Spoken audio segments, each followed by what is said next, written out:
Ce qu'on sait du dérèglement climatique, c'est qu'il va d'abord affecter les populations qui sont déjà en situation de pauvreté. Ceci pour deux raisons. D'abord parce que ces personnes habitent les terres qui sont les plus vulnérables au changement climatique. Ce sont des terres qui régulièrement subissent des sécheresses, subissent des inondations avec l'intensification du cycle de l'eau que les dérèglements climatiques amènent. Ce sont des terres qui parfois vont subir des glissements de terrain. Ce sont évidemment des terres qui sont situées près des côtes et donc seront les premières à être inondées avec l'élévation du niveau des mers. Et je pense particulièrement aux populations situées dans le delta du fleuve Gange ou du fleuve Yangtze en Chine. Ce sont des millions de personnes qui seront affectées. Et puis, une deuxième raison pour laquelle ce sont les personnes en pauvreté qui sont les plus affectées, c'est que ces personnes sont surreprésentées dans les emplois qui dépendent de l'accès aux écosystèmes. L'agriculture, la pêche, par exemple, c'est à peu près 1 milliard d'emplois dans le monde qui dépendent des écosystèmes. Et à mesure que les dérèglements climatiques se précisent et se font plus importants, ce sont des personnes dont les emplois, les revenus sont menacés à raison de ce que ces écosystèmes sont peu à peu détruits. Les personnes qui sont pauvres sont en général des personnes qui ne peuvent pas choisir où habiter. Elles vont là où le prix de la terre est abordable, là où les logements sont abordables. Et on se rend compte aujourd'hui que ce sont elles qui sont, par conséquent, les plus vulnérables. Dans les pays occidentaux, par exemple, on a beaucoup d'études qui montrent que la pollution industrielle, les pollutions liées au transport, à l'industrie, affectent notamment les quartiers les plus défavorisés, qui sont situés à proximité des grandes routes, des boulevards périphériques, des banlieues qui sont d'ailleurs peu équipées en espaces verts. Et donc ce sont des personnes qui subissent, bien plus que d'autres, la pollution de l'air qui est responsable à l'échelle mondiale, ne l'oublions pas, de 7 millions de décès prématurés par an. Et ce sont notamment les personnes en pauvreté qui ne peuvent pas choisir de se loger dans des meilleures conditions. On voit souvent le dérèglement climatique comme affectant le système Terre et comme touchant l'ensemble de la communauté humaine qui effectivement est menacée par l'ampleur des dégâts à venir. Mais bien entendu, nous ne sommes pas tous logés à la même enseigne. D'abord parce que certains polluent beaucoup plus que d'autres, plus le niveau de vie augmente et plus l'empreinte écologique est forte, mais aussi et surtout parce que certains sont aujourd'hui dans une situation beaucoup plus vulnérable. Et je pense en particulier à toutes ces populations qui vivent sur des terres qui sont facilement inondables et qui, avec l'élévation du niveau des mers, vont voir leurs terres régulièrement envahies par les eaux. Et on estime qu'à l'horizon 2050, ce sont 300 millions de personnes qui vont être affectées par cette montée des eaux et vont peut-être devoir déménager en conséquence. Et puis, ce sont toutes des personnes qui habitent dans les zones tropicales, qui aujourd'hui sont déjà les plus affectées par les dérèglements climatiques et qui, pour beaucoup d'entre elles, vont devoir partir. Si on combine le niveau d'humidité dans ces zones et l'élévation de la température moyenne, ce sont des zones qui vont devenir tout simplement invivables et qui vont obliger ces personnes à migrer. Et donc ce sont ces populations déjà très vulnérables aujourd'hui, à l'heure où l'on parle, qui dans les années qui viennent vont être encore plus affectées par ces inondations, ces sécheresses, ces cyclones, ces phénomènes météorologiques extrêmes qui accompagnent les dérèglements climatiques. Les personnes en pauvreté aujourd'hui subissent une triple peine liée au dérèglement climatique. D'abord, évidemment, elles sont les premières victimes des dérèglements climatiques parce que beaucoup d'entre elles dépendent des écosystèmes pour leurs revenus et pour leur sécurité d'existence, et parce qu'elles se trouvent dans les régions qui sont les plus menacées. Et ça, c'est la première peine. La deuxième peine, c'est qu'on adopte aujourd'hui toute une série de mesures pour faire face au changement climatique qui les affectent en particulier. Je pense notamment à l'augmentation de la TVA sur certains biens de consommation ou le fait d'abandonner les subsides à la consommation d'énergie fossile, ce qui est une excellente chose, mais qui évidemment doit être compensée par des mesures sociales si on ne veut pas que les personnes en pauvreté en subissent les conséquences. Sinon, elles subiront une deuxième peine. Et puis il y a une troisième peine qu'on peut redouter de les voir subir, c'est que ces personnes ne peuvent pas facilement s'adapter aux dérèglements climatiques qui inévitablement sont déjà en train de se préparer et dont on voit déjà les effets. Ce sont des personnes qui ont beaucoup de mal déménager d'un endroit à l'autre pour aller vers des endroits moins exposés au changement climatique. Ce sont des personnes qui ne peuvent pas avoir accès à une protection sociale qui les protège des risques économiques des dérèglements climatiques. Et ce sont des personnes qui, si elles perdent leur emploi en raison de ce que les écosystèmes ne parviennent plus à leur permettre de travailler, ne seront absolument pas protégées et par conséquent seront exposées à l'extrême pauvreté. Et donc voilà des personnes qui sont victimes des changements climatiques, sont victimes des mesures que les États prennent pour ralentir ce changement climatique et sont victimes encore parce que les changements climatiques inévitables sont des impacts dont elles ont du mal à se protéger. On a pris conscience, évidemment, de l'urgence de prendre des mesures d'atténuation du changement climatique. Et depuis une dizaine d'années, s'est installée l'idée qu'il faut une transition juste.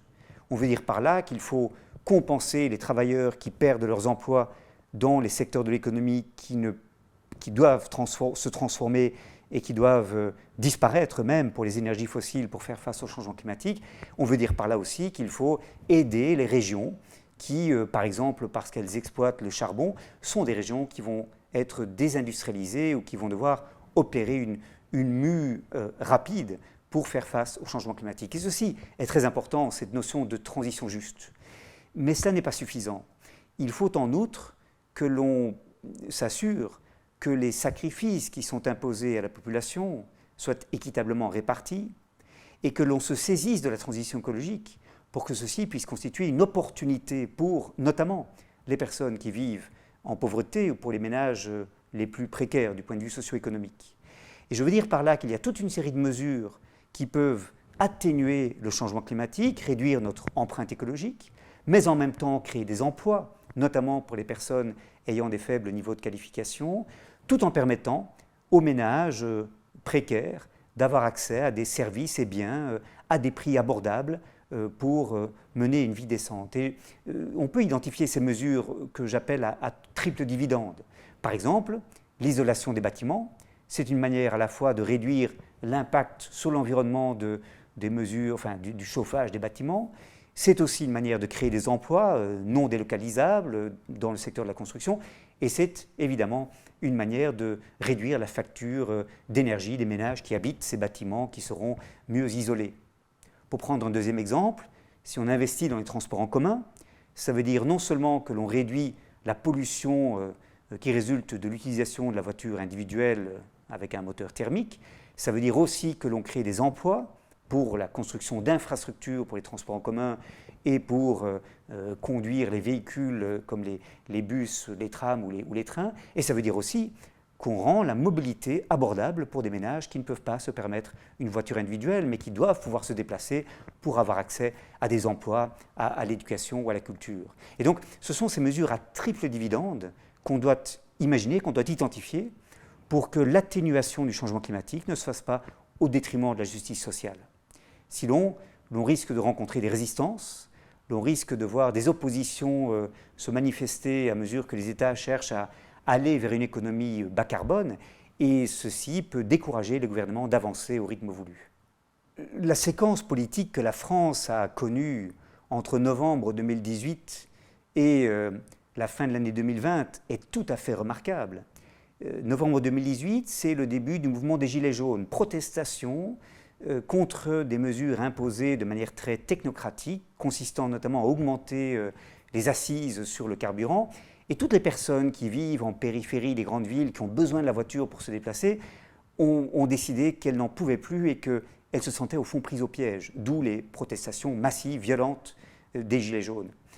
Et le président Macron a réagi par l'organisation d'un grand débat national en France et surtout, par la suite, par la mise sur pied de la Convention citoyenne pour le climat, 150 personnes tirées au sort, constituant par conséquent un échantillon représentatif de la population française, à qui on a demandé d'imaginer une transition écologique dans le respect de la justice sociale. Et ces 150 citoyens et citoyennes ont imaginé des mesures, au total 149 propositions ont été mises en avant, qui vont beaucoup plus loin que tout ce que les politiques auraient osé imaginer.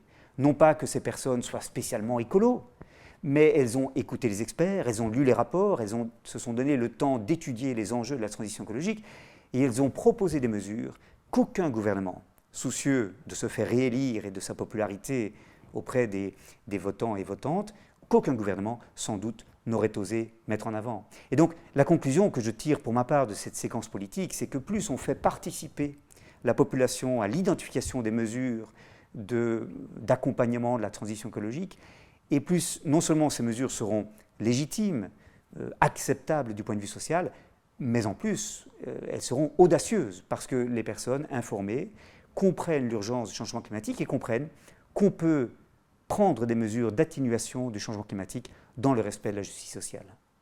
Je crois que la clé aujourd'hui, c'est de comprendre que la croissance telle qu'on l'a conçue depuis 1945, notamment au cours de la période dite des 30 glorieuses, 1945-1975, cette croissance-là ne peut plus être le remède à tous nos maux.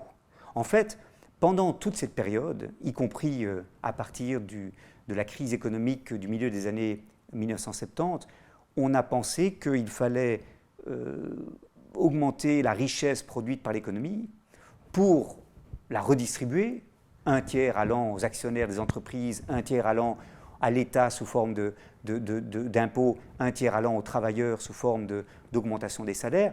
Et le compromis fordiste, c'était celui-là. Et on pensait que par la croissance, on pouvait effacer les conséquences de la croissance économique en compensant les dommages environnementaux, en compensant les dommages sociaux par des politiques de redistribution. Cela ne marche plus. La croissance, telle qu'on l'a conçue, n'est plus une solution parce qu'elle affronte aujourd'hui les limites planétaires. On ne peut pas concevoir de poursuivre sur cette même trajectoire parce qu'on continuera alors de ponctionner les ressources des écosystèmes et de produire des déchets, de la pollution que les écosystèmes ne peuvent pas absorber. Donc il faut un autre type de développement, une croissance conçue tout à fait différemment, qui soit inclusive et verte, et qui en réalité ne se contente pas de dire il faut augmenter le revenu disponible pour compenser le dommage que la croissance économique cause.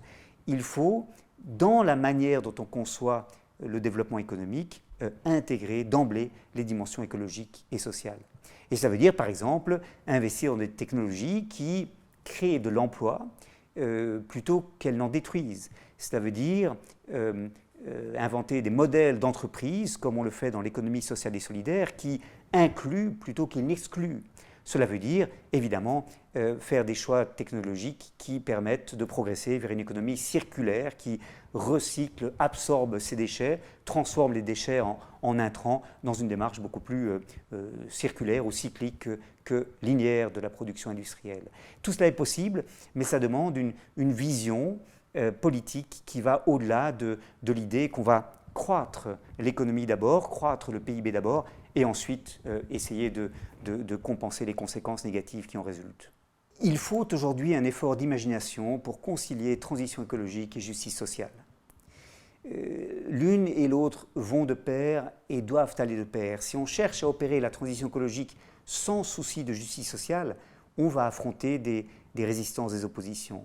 Et pour cette raison-là, les politiques économiques que l'on met en place doivent absolument donner la priorité à la lutte contre les inégalités, qui doit être encore plus importante dans le rang des priorités, si vous voulez, que l'augmentation des richesses disponibles dans la société.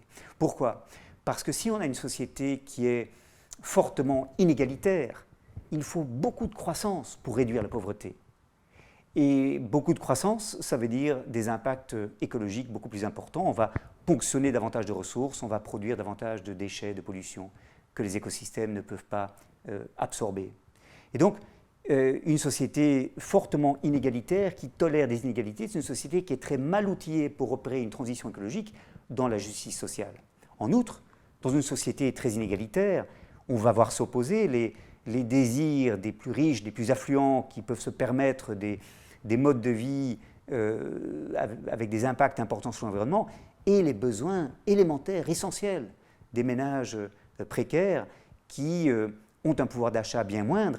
Et le marché, bien entendu, répond d'abord aux attentes des plus riches, dont le pouvoir d'achat est important.